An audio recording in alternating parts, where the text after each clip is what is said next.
Your Excellency, Madam Chair, Your Excellencies, Honorable Ministers, Madam Binte Diop, the Special Envoy on Women, Peace and Security, Your Excellency, Ambassador Garu Queens, Your Excellencies, distinguished delegates, ladies and gentlemen, we have reached the end of the 2016 African Union Gender Peace Summit on the Africa Year of Human Rights, with particular focus on the rights of women. It's my pleasure to make a few closing remarks on behalf of Her Excellency, the Chairperson of the African Union Commission, Dr. Nkosazana Dlamini Zuma. Indeed, Excellencies, the ending of this meeting signifies the planting of yet another seed whose tree will blossom in the garden of gender equality and women's empowerment in Africa. While the meeting has succeeded in bringing out and highlighting pertinent areas of concern, it has also developed very clear recommendations and action points for all of us to implement as soon as we leave this meeting hall. I would like to thank you all for participating in this meeting. It is indeed humbling and rewarding to see such a great response. It's also indicative of the confidence you have on the African Union Commission and, of course, a demonstration of your commitment to the continental gender agenda. I would like to especially express my appreciation to the African Union partners who not only supported this event, but who joined in the overall planning of the event.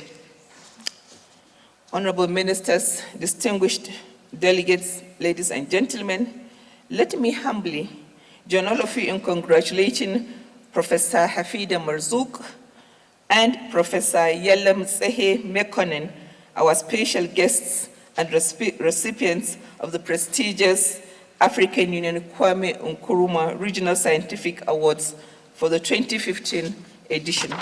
We see a lot of potential in the untapped economic force and talent that women in Africa represent. It's now urgent, more than ever before, to develop and scale up a number of policy measures and programs that would pave the way for more productivity and inclusive participation of women and youths in the development process in the continent. I'm sure you'll agree with me that science, technology, and innovation are among the best opportunities available to empower women.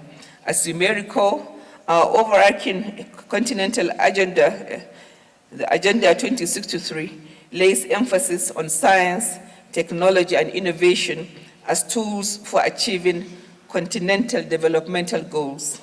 It further advocates for an Africa where development is people-driven, unleashing the potential of its women and youth, among others.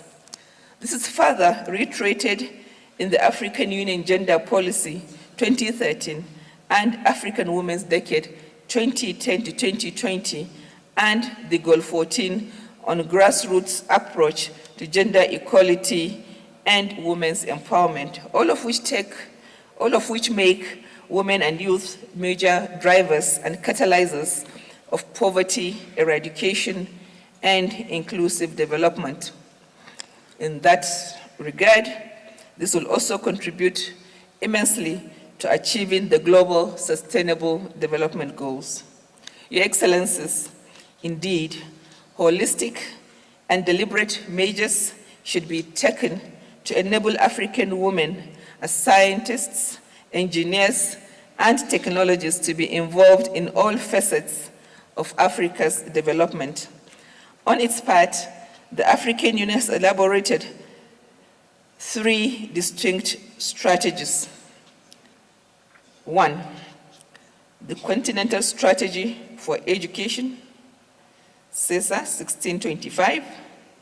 2, the Continental Strategy for Technical and Vocational Education and Training. And 3, Science, Technology, and Innovation Strategy for Africa, STISA 2024. These are some of the innovative continental development strategies which will enable men, women, and youth to play a critical role in our development efforts.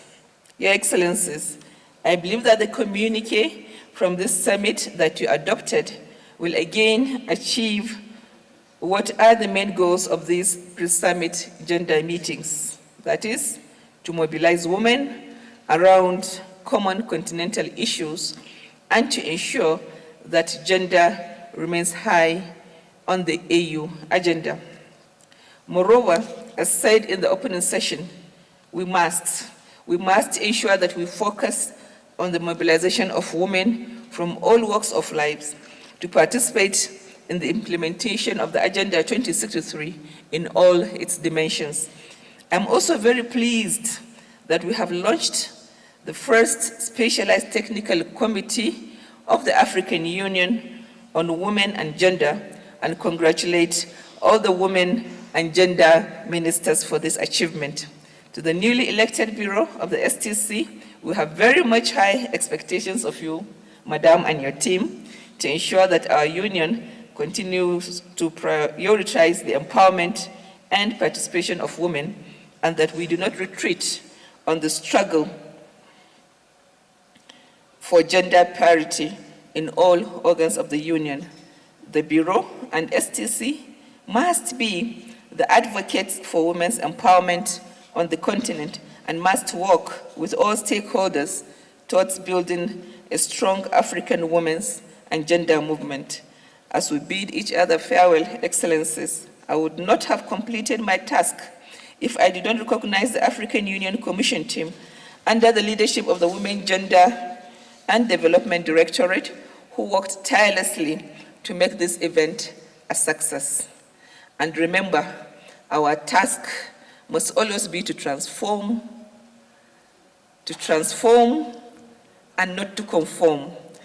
On behalf of the African Union Chairperson and the Commission as a whole, I say thank you, merci beaucoup, shukran wa jazakumullahu khairan, amassignalhu, and bon voyage to everybody. Thank you very much.